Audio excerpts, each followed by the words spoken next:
অচলায়তন ভেঙে চলচ্চিত্রের পুনর্জন্ম ঘটেছে সৌদি আরবে। এরই অংশ হিসেবে 4 বছর ধরে জেদ্দায় বসছে রেড সি আন্তর্জাতিক চলচ্চিত্র উৎসবের আসর।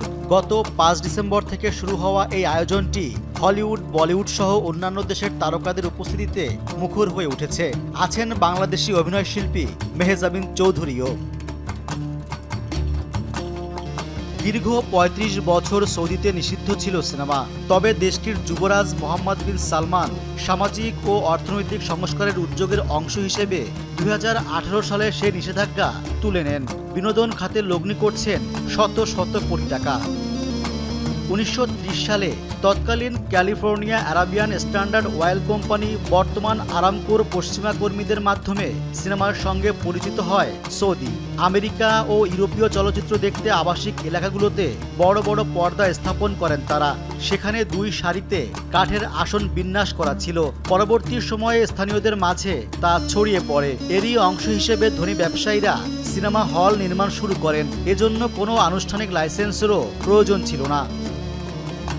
আবদুল্লাহ আল মুহাইয়াসেনকে সৌদির প্রথম চলচ্চিত্র পরিচালক হিসেবে গণ্য করা হয়। 1975 সালে রিয়াদ শহরের উন্নয়ন নিয়ে একটি তথ্যচিত্র মুক্তি দেন। সেটাকে প্রথম সৌদি চলচ্চিত্র হিসেবে ধরা হয়। 1976 সালে কায়রোতে তথ্যচিত্র উৎসবে অংশ নিয়েছিলেন তিনি। 1979 সালে গ্র্যান্ড মসজিদ দখল ঘটনার কয়েক বছর পর সৌদি সরকার থিয়েটার ও সিনেমা বন্ধ করে দেয়। বিংশ শতাব্দীতে আল সৌদ পরিবারের ক্ষমতার উৎস ছিল 2টি। একটি হচ্ছে তাদের তেল সম্পদ, আর দ্বিতীয়টি হল রক্ষণশীল ইসলাম ধর্মীয় নেতাদের সাথে একটি অনানুষ্ঠানিক চুক্তি। তাই সৌদি আরবে সিনেমার উপর নিষেধাজ্ঞা জনমতের কারণে আরোপ করা হয়নি, রক্ষণশীল ধর্মীয় নেতাদের সন্তুষ্ট করতেই তা করা হয়।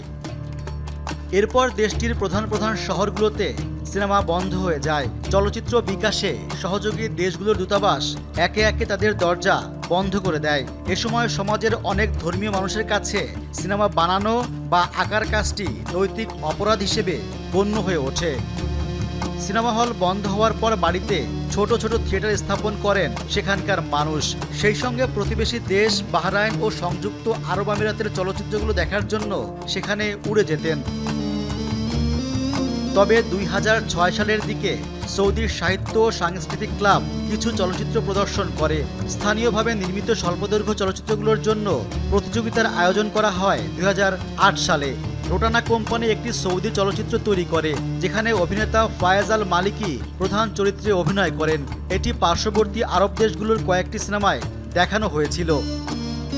কিন্তু এখন দিন বদলে গেছে, কারণ 21 শতাব্দীতে এসে দেখা যাচ্ছে তেলের অর্থ এখন আর সরকারি ব্যয় মেটানো বা কর্মসংস্থান সৃষ্টির জন্য যথেষ্ট নয়, এবং সৌদি রাজপরিবারের নতুন নেতাদের ওপর ধর্মীয় নেতাদের প্রভাবও কমে গেছে।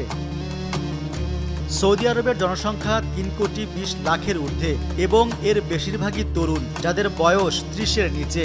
তাদের সঙ্গে সংযোগ স্থাপন করার জন্যই বাদশাহ সালমান নতুন যুবরাজ করেন পুত্র মোহাম্মদ বিন সালমানকে, যাকে ডাকা হচ্ছে MBS নামে। তিনিই এখন সৌদি আরবের ভবিষ্যৎ গতিপথ তৈরির প্রধান সিদ্ধান্তগুলো নিচ্ছেন, যার ছোঁয়ায় ক্রমেই বদলে যাচ্ছে সৌদি আরব।